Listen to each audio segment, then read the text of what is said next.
Tal como decía Montesquieu, no existe tiranía peor que la ejercida a la sombra de las leyes y con apariencia de justicia.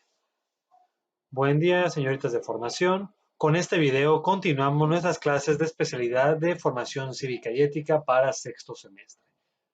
Ya estuvimos hablando de varias cosas de legalidad, de la democracia, de los aspectos que son intrínsecamente importantes dentro de su ámbito de especialidad de formación. Y sobre todo en las clases presenciales que hayamos tenido, ya habíamos mencionado la importancia de conocer y reconocer la parte de las definiciones, la parte legal, la parte del conocimiento duro o conocimiento formal de su asignatura, que si bien es cierto, la mayor parte de la formación cívica y ética se ejemplifica vía la práctica, vía el ejemplo, vía la simulación inclusive o la enseñanza del ser mismo. No por ello los maestros sociales debemos dejar de lado el conocimiento factual, la parte de los conocimientos que le dan cauce o forma a lo que estamos desarrollando como tal en este ejercicio docente. Es decir, el reconocer las bases intelectuales y reconocernos sobre qué conocemos de la asignatura, los conocimientos como tal llamados duros, o por así decirlo, los conocimientos fácticos o factuales. Es decir, lo que debemos de conocer de los libros y del conocimiento mismo. Por ello mi hincapié siempre ha sido con ustedes que lean, que estudien, que se preparen. Y el tema de hoy básicamente se está centrando en esta parte. Hoy estaremos trabajando una parte más dura, más de conocimientos concretos que dentro de la parte reflexiva. Si bien es cierto que esto nos va a permitir reflexionar y analizar si realmente estos conocimientos teóricos en la práctica cotidiana de nuestra realidad se llevan a cabo. Cada quien desde nuestra trinchera, desde nuestro conocimiento fáctico y vivencial, podremos darnos cuenta de ello. Y bueno, el tema de hoy básicamente se centra en un breve esbozo de estudio sobre lo que son los tres poderes de la Unión. El Estado mexicano, como tal nuestro país, funciona con tres poderes. Ya alguna vez en clase mencionamos un poco de ello y ahondaremos un poquito más con respecto a las características de cada uno de estos. Ya sabemos que los tres poderes que integran a México son el ejecutivo, el legislativo y el judicial. La frase de inicio es de uno de los personajes que ustedes ya indagaron un poquito de él en una tarea pasada, en una emisión previa de este estudio, y es el Barón de Montesquieu. El primero que va a hablar justamente de esta parte, de la división de poderes dentro del Estado moderno. Aquí el punto importante de esto, entonces, analizar toda esta parte. Si bien es cierto que la frase que mencioné, podemos analizarla de la siguiente forma. No existe tiranía peor que la ejercida a la sombra de las leyes y con apariencia de justicia. Esta frase espero que me puedan hacer un pequeño análisis de acuerdo a lo que ustedes consideran de esto. Sobre por qué Montesquieu hace una crítica tan mordaz, tan fuerte con respecto a esta parte. Es decir, él maneja que no existe peor tiranía, peor forma de un tirano o de una persona que abusa del poder sobre aquella misma que se ejerce a la sombra de las leyes o al cobijo de las leyes mismas. Es decir, simulamos que están las leyes o decimos que están las leyes, pero realmente hacemos uso y abuso de las mismas. Y al final de cuentas, decimos que se hizo justicia, aún bajo el cobijo de la ley. Esta es la peor forma de hacer justicia, simulando que se respeta la ley y cuando realmente uno se aprovecha de esta para poder ejercerla. Bueno, aquí recordando entonces, esta división de poderes constituye básicamente la organización política de las sociedades actuales, es decir, la mayor parte de países del mundo se manejan en este sentido. Es decir, los países modernistas se manejan en esta división de poderes. Como tal, ya mencionamos anteriormente que en México el poder público, federal, estatal y municipal está organizado bajo el principio de la división de poderes. Al inicio del semestre usted hizo una pequeña pesquisa, una pequeña indagación sobre quién representaba cada uno de ellos en cada uno de los tres niveles. Espero que todos los recuerden y los tengan presentes y cómo se conforman cada uno de ellos. Y bueno, continuando entonces. Para entender esta pequeña división de poderes hay que entender otras situaciones previas, es decir, cómo llevamos a toda esta parte. Porque si ustedes recuerdan de alguna oída sus clases de historia universal que tuvieron en la secundaria, en la preparatoria, y lo que hemos hablado un poco en clases de sociales, podemos hablar que vinculamos el poder históricamente a una sola persona, en este caso las monarquías o los imperios, es decir, donde todo el poder estaba centrado en un solo individuo, el cual intentaba todos los poderes, es decir, él creaba leyes, él castigaba, él las validaba, él hacía todas las características legales dentro de esta parte. Y precisamente hay que analizar entonces esto, cuándo el mundo empezó a cambiar, para que nosotros a nuestros alumnos de secundaria podamos explicar esto. Todo surge a partir de la primera gran revolución social moderna, o la primera gran revolución civil, es decir, la Revolución Francesa. Esta es el 14 de julio de 1789. Es decir, Francia va a cambiar su forma de gobierno de una forma muy drástica porque la mayor parte de las revoluciones han sido violentas, es decir, es muy raro una transición pacífica de un sistema político a otro. Precisamente por eso dan esas revoluciones, esas transiciones, porque la sociedad en ese momento considera que la forma de gobierno que se está llevando a cabo no cubre las necesidades sociales principalmente, dejando de lado las intelectuales y otras. Las principales demandas son las sociales, lo que social o religiosamente también se llama cubrir lo que es casa, vestido y sustento. Es decir, una vivienda digna, que tengas un buen trabajo y con que te puedas alimentar. Es decir, que tus necesidades estén cubiertas básicamente. Y si estas no se cubren, en automático viene la inconformidad social, la crítica, y Francia llegó a un hartazgo brutal con su revolución porque veníamos de un sistema de corte monárquico absolutista, en donde la monarquía, es decir, monos, uno, el poder estaba sobre una sola persona y era de carácter absoluto. Es decir, este absolutismo francés y europeo principalmente se va a caracterizar por el derecho de origen divino, el cual significa que bajo el canon de la época se decía que Dios había decidido que tal o cual familia, persona, sujeto, fuera quien gobernara los destinos de tal o cual país. Y como un pueblo temeroso de la voluntad divina, uno no podía criticar esta parte, al contrario, uno se metía en problemas fuertes si criticaba esta parte. Así que bajo este sistema monárquico francés empezamos a ver a varios Luis XIII, Luis XIV, Luis XV, Luis XVI, cada uno con características despóticas muy violentas. Y punto de esto en general. Tanto llega esto que el pueblo buscó por la buena, por la más o menos buena, por la no tan buena y ya por la mala, cambiar las formas de gobierno. Así que está la Revolución Francesa, el pueblo se levanta en armas, destituye, guillotina al rey por varias situaciones que han pasado y empieza el nuevo cambio político, porque precisamente el personaje que apela a esto es Montesquieu y otros personajes con las ideas de la Ilustración, de Diderot, de Rousseau, de Alembert, de Quesnay, varios personajes que van a tener esta parte.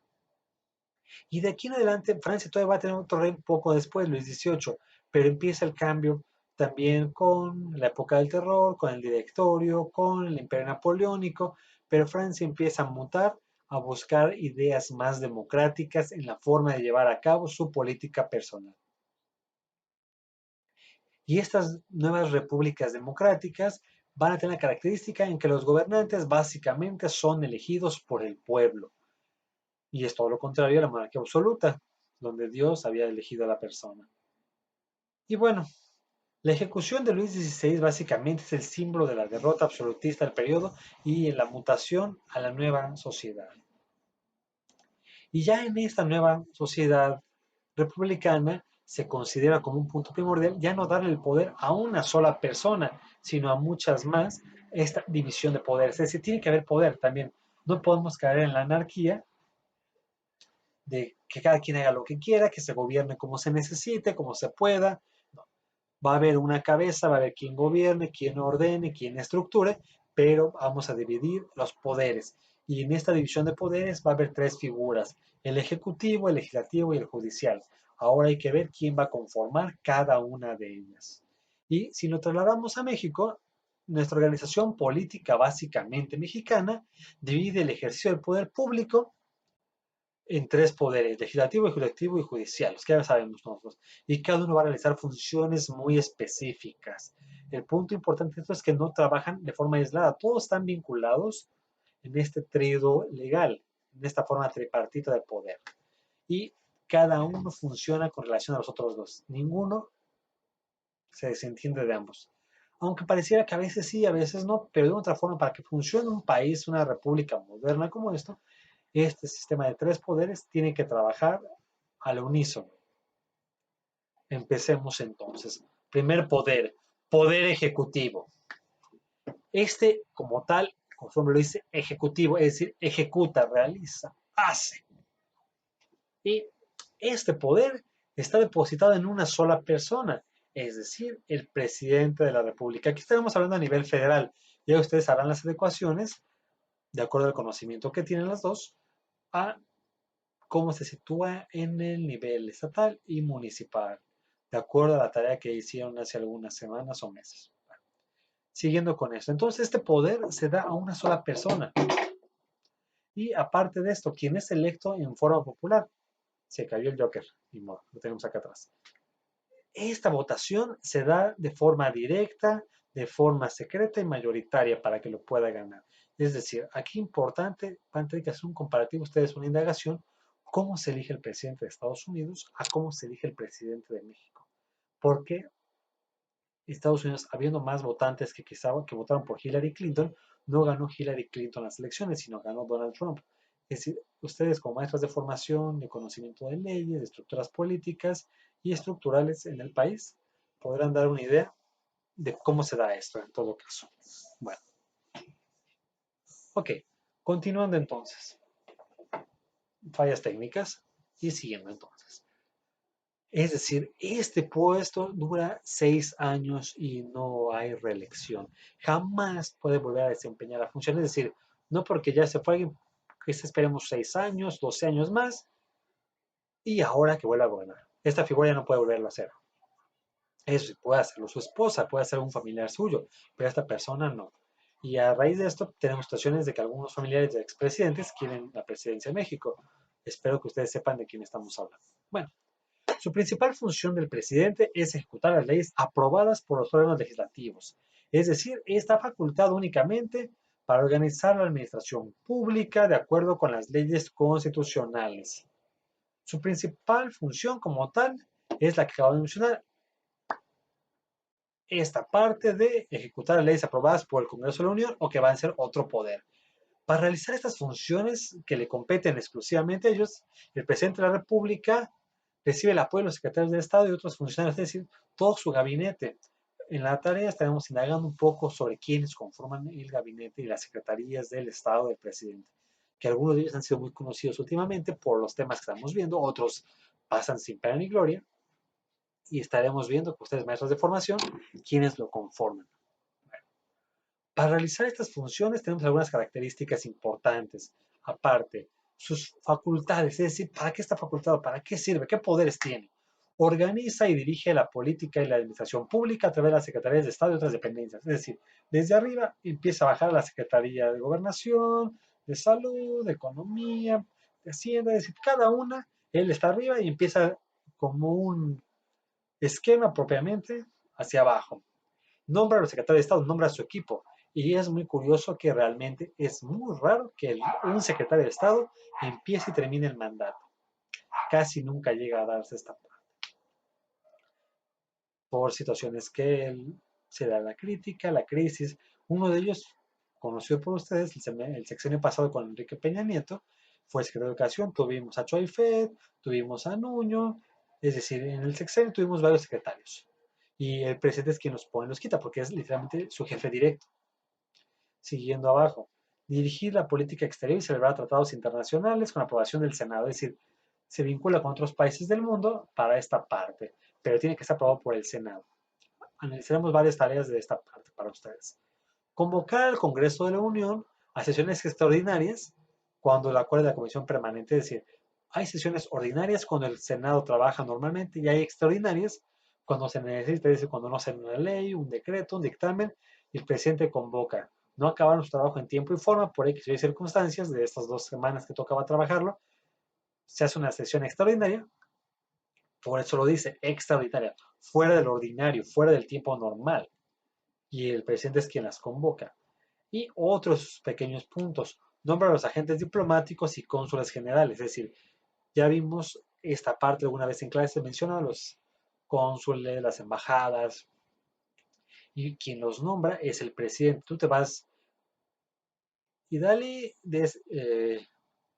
embajadora a Indonesia. Tú te vas, Alejandra, de embajadora a Macao, a Filipinas. Y eres nuestro vínculo de México con este país. Cualquier cosa que pasa allá, como los mexicanos que van en estos países, se dirigen directamente contigo, a tu oficina. Tú eres nuestro nexo y vínculo. Bueno, a grandes rasgos esta parte. El poder legislativo. Este es importante porque tiene la facultad de elaborar leyes que rigen la vida social y política del país. Aparte de elaborarlas, también tiene la facultad de modificarlas de acuerdo a las necesidades de los ciudadanos. Este es bastante entrecomillado, porque muchas veces, si ustedes recuerdan lo que vimos en OPD y en la opcional del semestre anterior, la reforma educativa de Huerta con López Obrador, ustedes realmente saben y pregúntense si realmente viene, emana de las demandas de los ciudadanos y va a cubrir las demandas de los ciudadanos de la parte educativa, y como esta ley, muchas más. Bueno, ustedes ya maestros de formación saben más de esto que yo, sobre cómo están modificándose las leyes y los artículos. Y bueno, en México el Poder Legislativo está representado en un Congreso General o Congreso de la Unión, considerado por la Cámara de Diputados y la Cámara de Senadores. Es decir, los senadores principalmente representantes directos de los ciudadanos de los estados, igual que los diputados. Aquí encontraremos las partes de las plurinominales, de las mayorías relativas, es decir, cómo funciona la organización de las cámaras. Y en algunos países como México, este Congreso se le llama Parlamento, es decir, el Parlamento funciona en Inglaterra, la Cámara de los Lores y la Cámara de los Comunes, son los dos grupos, como diputados y senadores, si lo comparamos en aquella parte.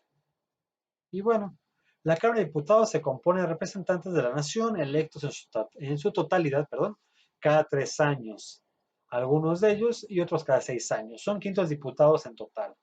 Y la Cámara de Senadores tiene 64 en total, y estos se nombran cada cierto tiempo también.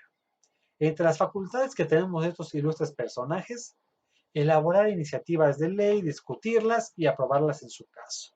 Dictar leyes sobre salubridad general de la República, lo que estamos viendo ahorita, administrar nuevos estados de la Federación o admitirlos. Es decir, si alguien quisiera crear el nuevo estado, si se creara el nuevo estado de satélite o el nuevo estado de la hermana república, o en este caso el hermano estado de Tejalpa, el Congreso es quien tendría que hacerlo. Así, si alguno de ustedes quiere independizar su colonia, ya sea por dónde tiene que aprobar las contribuciones para cubrir el gasto público, es decir, todos los gastos que tienen que ver se van hacia esta parte. Legislar sobre las políticas económicas sobre hidrocarburos, petróleo, que está ahorita muy fuerte, y tener que indagar qué pasó con Rocío Nale hace algunas semanas. Fue un caso digno de no recordar lo que pasó con nuestra ilustre política Rocío Nale con respecto a los hidrocarburos, justamente. Crear y suprimir empleos públicos de la federación tiene que ver mucho con estas partes. Aumentar o reducir los puestos públicos en los estados. Y una ley que casi nunca se ocupa, realmente la última vez que se hizo fue con Fox, y poco en los últimos años, es expedir leyes sobre las características y uso de la bandera, escudo y himno nacional. Es decir, yo no puedo modificarlas porque se me antoje. No puedo poner el águila de otro perfil o otro tipo de águila calva, es decir, el águila de la América, ponerla ahí, aunque pongan cara a las dos, pero bueno. Es decir, la única que puede hacerlo es estas modificaciones es el Congreso de la Unión, básicamente. Y el último, el Poder Judicial de la Federación. Este poder es el encargado de impartir justicia a el país, al pueblo. Y básicamente a nivel federal es la Suprema Corte de Justicia, los magistrados que tenemos allá, los tribunales colegiados, unitarios de circuito y los juzgados de distrito. Se integra por ministros, magistrados y jueces. Las funciones básicamente de estos tribunales y personas de la ley son checar y castigar a aquellos funcionarios que violen las garantías individuales, las autoridades federales que limiten la soberanía de los estados, es decir, tiene que estar acotado. Ningún estado puede brincarse al nivel federal, querer ser más importante que el país. Y bueno, es decir, básicamente el Poder Judicial se va a centrar en toda la parte de vigilar y castigar a aquel que irrumpa los ámbitos legales. Es importante esta parte. Y bueno, señoritas ilustres, bien ponderadas, es nada más un pequeño bosquejo sobre las características de esto. Estamos siguiendo analizando un poco más de ello y gracias por su atención.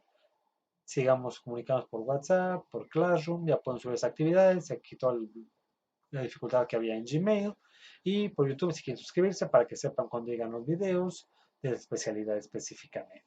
Que tengan un excelente día, que estén bien y estamos cerca de su Día del Estudiante. Felicidades, señoritas, y siempre es un placer trabajar con ustedes y leer lo que están haciendo. Están trabajando de forma bastante interesante.